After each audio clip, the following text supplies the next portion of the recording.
we here? What's our purpose? So that's a pretty broad existential question. So to be a little more specific, why are we here? Toastmasters.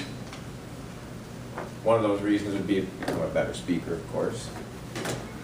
And in a previous speech, Heather talked about being a better speaker. You need to practice, practice, practice.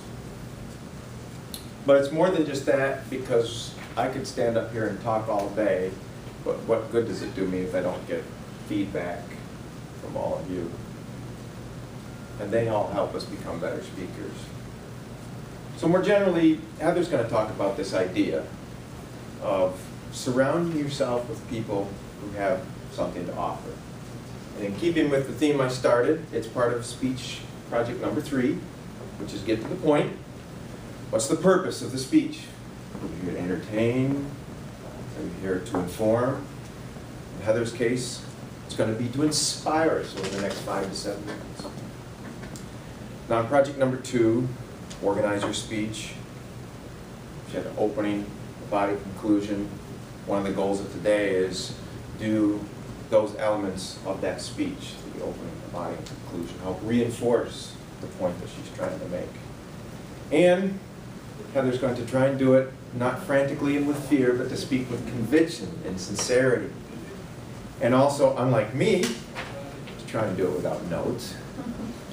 And I'm going to give her an official Toastmasters speech contest style introduction. So, Heather Dziedzic, room to grow, Heather Dziedzic.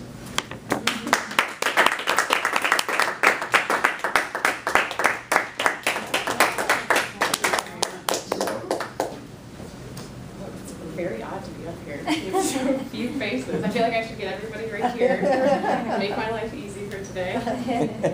I do like speaking on motivational topics. I would have never thought that would have been the topics that I chose. I go through these Toastmasters manuals and you look at the goals and you think, what's your point?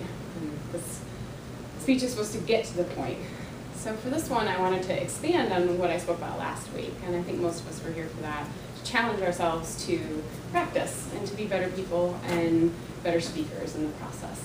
And I have a quote that hangs in my office, and it's just a printed piece like this is, and it's sitting there on my cube, and it says that if you're the smartest person in the room, you're in the wrong room. And I hear a lot of laughter, and I didn't ever think that there was an alternative interpretation to the way that I interpreted that quote when I first read it. And I didn't find it humorous at all, at all. I found it really inspirational. And on more than one occasion, I had coworkers and people pass by my cube, and they would laugh, just like you guys did, a little giggle, and finally I had to ask one of my coworkers, what is so funny? I don't get it. That's not how I read this quote at all. And she finally explained, well, the way she interpreted that quote was that she was physically, geographically in the wrong room. And she was surrounded by people smarter than her, and she should leave immediately. And I liken it to maybe if you're in a college course and you walk into the wrong auditorium on the first day, and instead of walking into Math 101, you walk into differential calculus. And you should realize immediately that you are either the smartest person in the room or the dumbest person in the room, but you're in the wrong place. And this quote to me did not feel that way at all. If you're the smartest person in the room, and it says it, and it gives you the impression that you're in the wrong room, it's not that you're the dumbest person in the room. To me, that means if you use the math example, you've mastered Math 101. You're now the smartest person in the room. If you look around the room and you realize that, for me, that meant that I need to find a new room. I need to move my location to differential calculus. Because when you look around the room and you say, gee, I am the smartest person in this room, what does that mean? Sometimes it means you're now the teacher. Sometimes that means you've mastered all those skills and you start passing them along to the other people in the room. And for me in my old job, that's where I found myself. After about 10 years of doing things in field biology, I found, as I looked around, that I'm the smartest person in the room. I had at least mastered my domain at the time, and it meant that I was moving on to teaching and mentoring those in my career. But at some point, either you really like teaching and mentoring, or you decide, okay, I've now taught the other 8 people in the room, now what? And you just kind of look around going, what's my next option? What's my next opportunity? And for me, that meant a career change. I had mentored the people that were surrounding me in my room, and I did not have any other skills to learn. And so I made a switch. I changed rooms. And for me, that meant coming to Michigan, changing careers, joining something completely different than what I was used to. I'm no longer surrounded by ocean for my office. I am landlocked here in Jackson, Michigan, and I love Jackson, but don't get me wrong, I have a lot of people that come up to me and go, you are crazy. What were you thinking? You had a boat as your office, and you were out and swimming in the water. What were you thinking? And it all comes back to that idea that I needed something different. I needed to learn something. I needed to surround myself with people that had something to offer. I think we do that a lot here in Toastmasters too. We're here because not only do we share the same goals, but we're surrounded by people like Jeff who are skilled in what they do, and thankfully they're willing to help us grow and to teach those skills to us. And on that note, I think that there's a lot of skills out there, not just in speaking or with your career. As I grow older, I realize that people like my grandmother and my great-grandmother who taught me, say, how to bake, those skills that are held with that generation are disappearing slowly.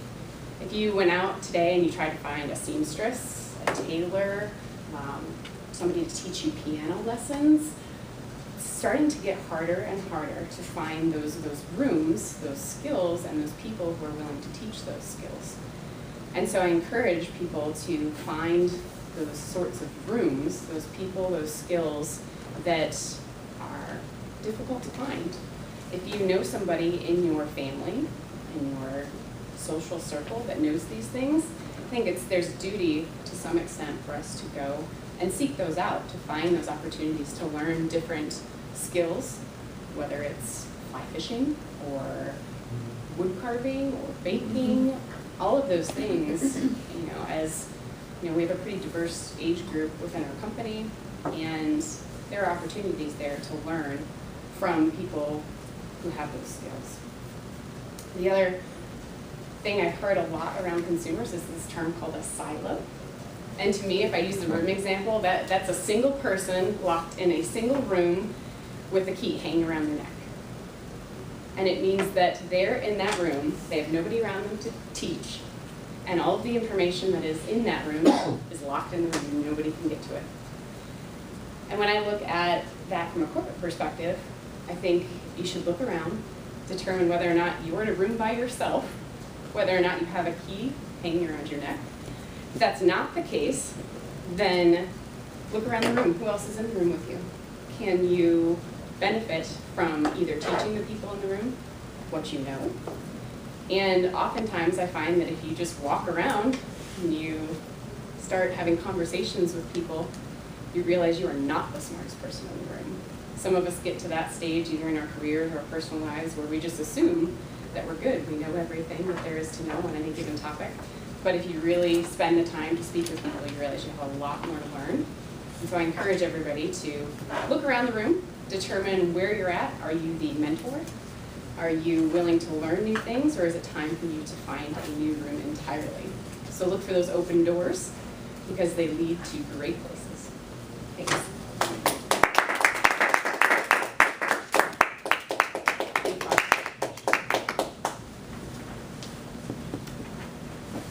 Jeff, 1 minute, please.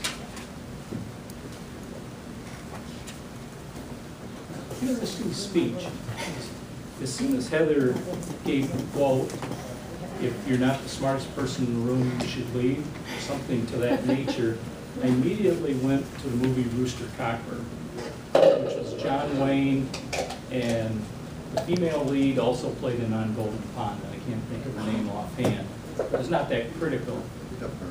Yeah, Katharine Hepburn. And he was talking something about kind of bragging about his history and all the things he'd done. And she says, well,